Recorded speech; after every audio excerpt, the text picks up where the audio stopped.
ఇలా మీకోసం మస్తు ముజాలు పట్టుకొచ్చిన దమ్మని చెప్పుకుందామా మరి. చలో పాన్రి. ఎన్ఎస్ఆర్ గ్రూప్ వారి ఎన్హెచ్ వాటి సమర్పించు ధూమ్ దా ముచ్చట powered by Eeshwarappa homeo clinic. ఇక ధూమ్ దా ముచ్చట్లు షురు. నిజం చెప్తున్నా, మన తెలంగాణ రైతుల పరిస్థితి ఇప్పుడు ఘోరం అంటే ఘోరం. నేను రైతు బిడ్డనే, మేము మస్తు దండలాడుతున్నాం. పంట పండించినాం, వడ్లు కొనేటోళ్ళు లేరు. వానకు దడిచిపోయిన వాళ్ళ మా వడ్లు. మీ దాంట్లో ఎంతమంది అమ్ముకున్నారు వాళ్ళ? నిజం చెప్పురి, ఎన్ని వడ్లు కొన్నారు సర్కారు వాళ్ళు? నిజం చెప్తున్నా, తెలంగాణ అంతటా ఇదే పరిస్థితి. ఇగో మన రైతుల కష్టాలు చూడుర్రి. ఇకనన్నా మన రేవంత్ సార్కు దయస్తుందో? ఎవలేటు పోతా మనకేంది, అందాల పోటీలను ఎట్లా ధూమ్ధాం చేయాలనుకుంటేనే ఆలోచిస్తాడో చూడాలి రేవంత్ సారు. జర చూడు సారు. ఫస్ట్ అయితే యోగి రైతన్న తండ్లాట చూడురులా.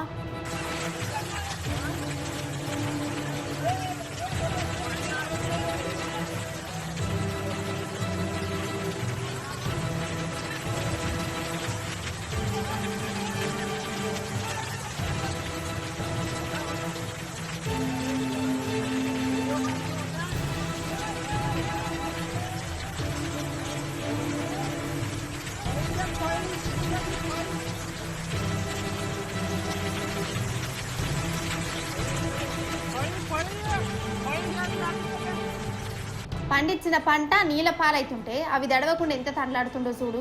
ఈ రైతు పల్లికాయలను పండించిండు, అమ్మకానికి మార్కెట్ కాడికి వాటికి వచ్చినట్టున్నది. కానీ నడమంత్రపు వాన కొట్టింది. చేతి దాంకొచ్చిన పంట ఇట్లా నీళ్ళ పాలైతుంటే వాటిని కాపాడుకునేందుకు యోగి ఇట్లా పోరాటం చేస్తాడు. నాకైతే నిజంగా చెప్తున్నా, కండ్ల పొంట నీళ్ళే వస్తున్నాయి. ఇది మహారాష్ట్ర రైతు కథ, కానీ వీళ్ళ కంటే అద్మానమైన కథ మన తెలంగాణ రైతులది. వాళ్ళది గిట్లనే ఉన్నది స్టోరీ. కష్టపడి పంట పండిస్తే వాటిని కొనే దిక్కు లేదు. ఆనలకు వడ్డు దడిచిపోతున్నాయి. సర్కారేమో రైతులను దేక్తలేదు. కండ్ల ముందే వడ్డు దడిచిపోతుంటే మన రైతులది ఒక గోస కాదు. అసలు నమ్మి నానబోతే పుచ్చిబుర్రలు అయినట్టు మన రైతుల పరిస్థితి గిట్ల తయారై.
అసలు నిజంగా చేయిపాటి పరిస్థితి తలుసుకుంటా అంటే నాకు నవ్వాలనో లేకుంటే వాళ్ళ బాధ చూసి జాలి పడాలనో అర్థమైతలేదోల్లా.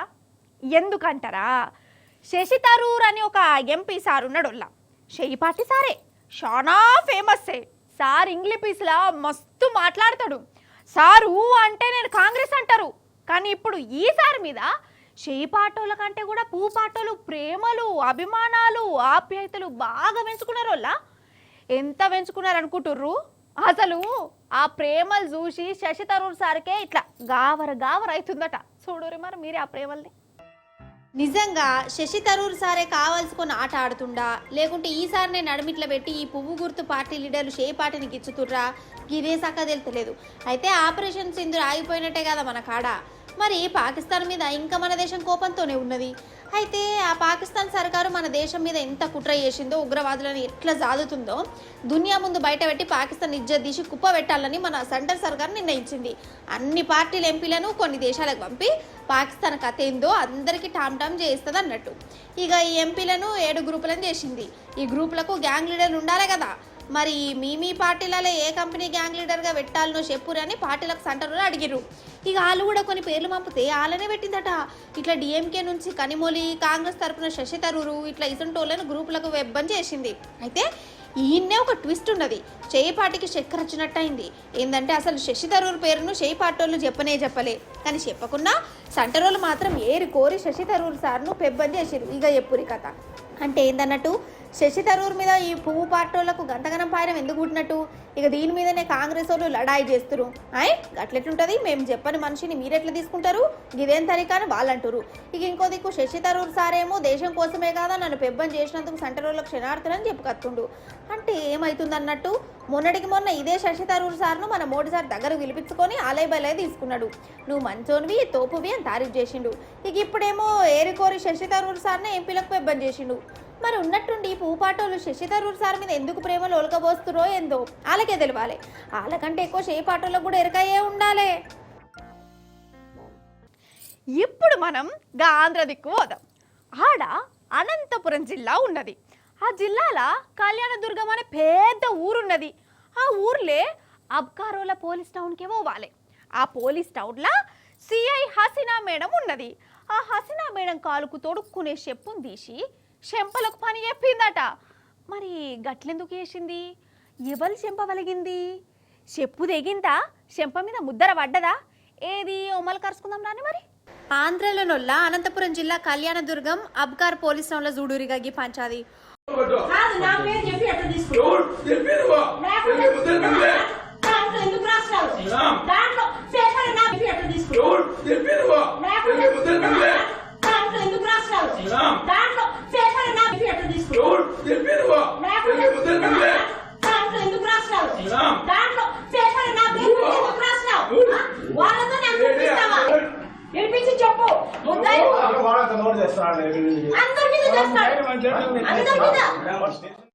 అయ్యో మేడం చెప్పు అందుకొని జరుగుతూనే ఉన్నది కదా. ఇంతకు ఏం పంచాదంటారా చెప్తా. ఈ మేడం ఆబ్కార్ సిఐ, ఈయననేమో ఇదే పోలీస్ టౌన్లో పనిచేసే గుమస్తా. అయితే కళ్యాణదుర్గంలో పర్మిషన్లు లేకుండా మందమ్ముతురట. మేడం చూడనట్టు పోతుందట. లంచం తిన్నదట. అందరు చెప్పుకుంటుంటే ఈ అటెండరు పెద్దసార్లకి చెప్పిండట. పెద్దసార్లు ఈ మేడంను గట్లెందుకు లంచాలు తింటున్నామని అడిగిరట. కథం మేడంకు కోపం వచ్చింది. ఆ అటెండర్ను పిలిచి లంచాలు తినేది నువ్వు, నన్ను బదనాం చేస్తావురా ఉల్టా అనుకుంటా చెప్పు అందుకొని ఇట్లా సన్మానం చేసింది.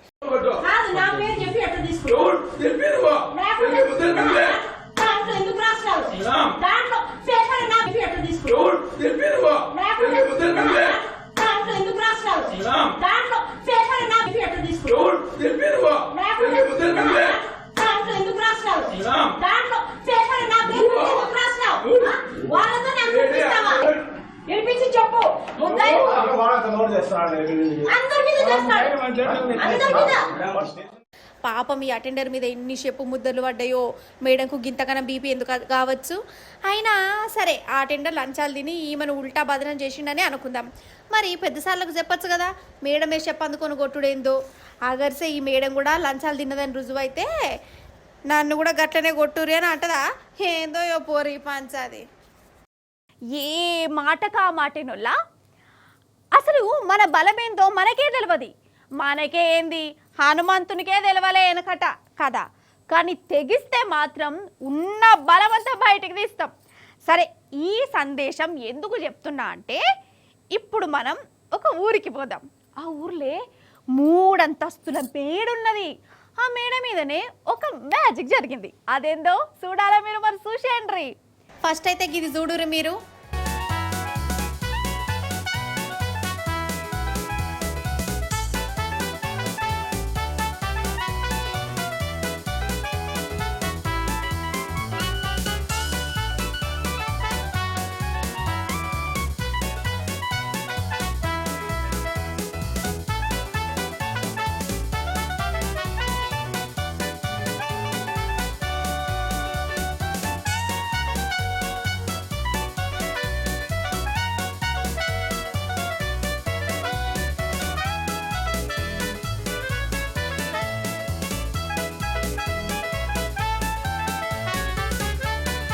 చూసిర్రా, ఆవును కిందికి దింపుతురు. అమ్మయ్యా కిందికైతే దిగింది. ఇక పో సరే దాని కిందికి దింపిరు బరాబరే. ఇంతకు అది గంతమంది మీదకి ఎట్లా పోయిందబ్బా, అది కూడా మేడ మీది 3వ అంతస్తుకు. ముచ్చట ఏంటంటే ఆవు గల్లెల పొంట నడుచుకుంటా పోతుంది. అంతల్నే కుక్కలు ఎంబడి పడ్డాయి. దానికి గజ్జుమన్నది. ఆటి నుంచి తప్పించుకుందామంటే అన్ని రౌండప్ చేసినాయి అట. ఇక అది ఉరుక్కుంటా డైరెక్ట్ బంగ్లా ఎక్కింది. 3 అంతస్తు దాకా పోయిందట. అసలు గంత మీదకి ఎట్లెక్కింది అనుకోవచ్చు. ఆ బంగ్లాకు ఆనుకునే చెట్లున్నాయి. ఆ కొమ్మల మీద అడుగులు వేసుకుంటా అట్లా మీద దాకా పోయింది. ఇక ఓడైతే పోయింది కానీ ఇక కిందికి ఎట్లా దిగాలో దానికి అర్థం కాలే. ఈ బంగ్లా వాళ్ళు సడన్గా ఈ ఆవును 3 అంతస్తులు చూసి పర్షన్ అయిపోయారు. ఫస్ట్ దయ్యమే అనుకున్నారట. అటెనక పోలీసు వాళ్ళను పైరించిన వాళ్ళని పిలిపించారు. ఇక ఆలు గిట్లు ఉపాయం చేసి కిందికి దింపిరు.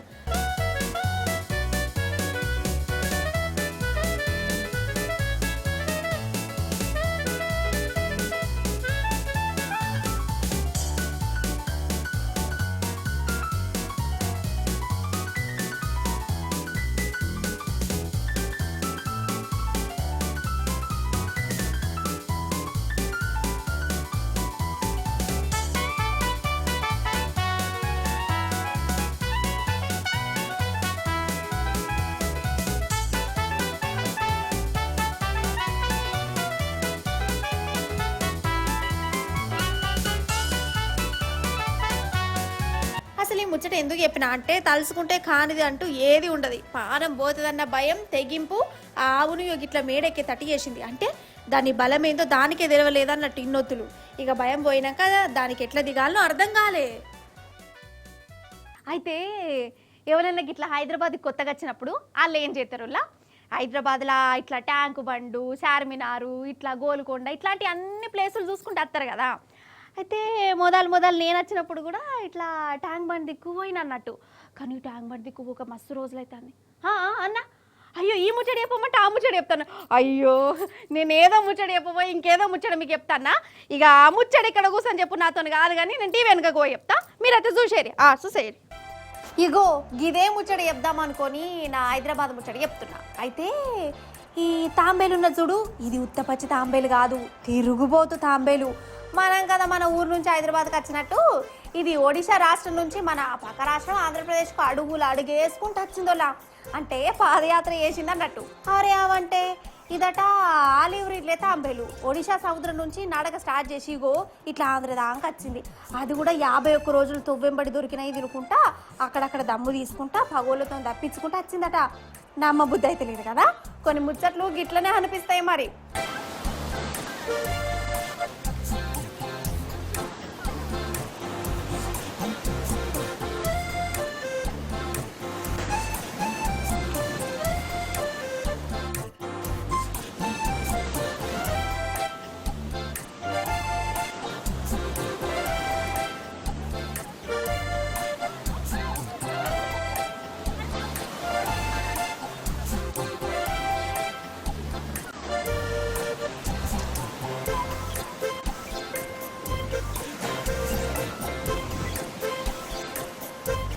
ఇది గత దూరం నుంచి పాదయాత్ర చేసుకుంటా వచ్చిందని మీకెట్లేరుక బరాబర్ 51 రోజులు నడిచిందని ఎట్లా చెప్తారు అని అనిపించచ్చు. అయితే ఇప్పుడు అంతా టెక్నాలజీ జమానా కదా, దీనికి ఏదో జియో ట్యాగింగ్ ఏదో పెట్టిరట. ఇక దాన్ని పరీక్ష పెట్టి చూస్తే దీన్ని తిరిగిపోతానం అంత బయటపడ్డది. ఇట్లా మొత్తానికి లీడర్లే కాదు తాంబేలు కూడా పాదయాత్ర చేస్తే అన్నట్టు, అంతే కదా. గివ్వులా గ్యాల్టీ ధూమ్ దా ముచ్చట్లు అని అంటే అనుకుంటురా అనా. ఇంకొక ముచ్చట బాకీ పడ్డది, అది మీరు చూసుడే కావాలి, నేను చెప్పుడే కావాలి. చూద్దామా అన్నయ్యనికి రెడీ నానే ఏషేరి మరి చూసారు మీరు. గిదేగా ఆఖరి ముచ్చట, మాయా బజార్ ముచ్చట. అటు ముందడికెళ్ళి ఒక వ్యాన్ పోతుంది కదా, వెనుకనేమో ఒక అక్క స్కూటర్ నడుపుకుంటూ వస్తుంది. నెత్తికి హెల్మెట్ కూడా ఉన్నది. అయితే ఆ వ్యానోనికి ఏమనిపించిందో ఏమో ఆపిండు, వెనుకకి నడిపిండు. అగో గుద్దిండు వా నడుపుడుకున్న వాడెత్తు. అయ్యో అక్క చూడుడి కింద పడ్డది కదా. ఇక అయిపోయింది అనుకున్నా, కానీ అటానికి ఏమైందో చూడరు. ఇక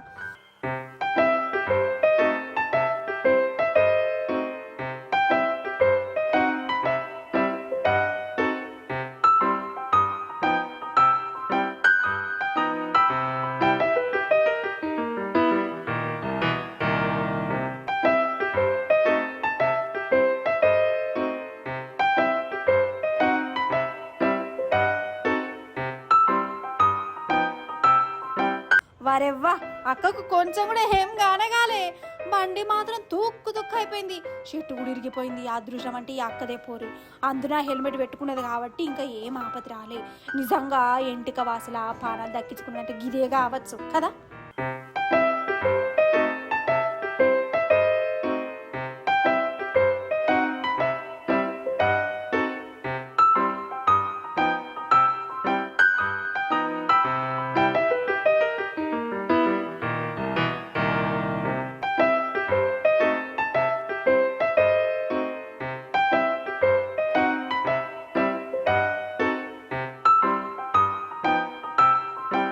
ఎన్ఎస్ఆర్ గ్రూప్ వారి అందించి వారు సమర్పించు ధూమ్ దా ముచ్చట powered by Eeshwarappa homeo clinic. ఇక ఇవ్వులా యాటి ధూమ్ దా ముచ్చట్లు మంచిగున్నాయి కదా, మస్తు చెప్పిన కదా. మళ్ళీ వచ్చినప్పుడు ఇంకిని కాదు ఇంగిక్కిని మంచి ముచ్చట్లు పట్టుకొస్తా. అప్పటిదాకా ఏం చేస్తారు, చూస్తూనే ఉండాలి T news. Tata bye bye నమస్తే.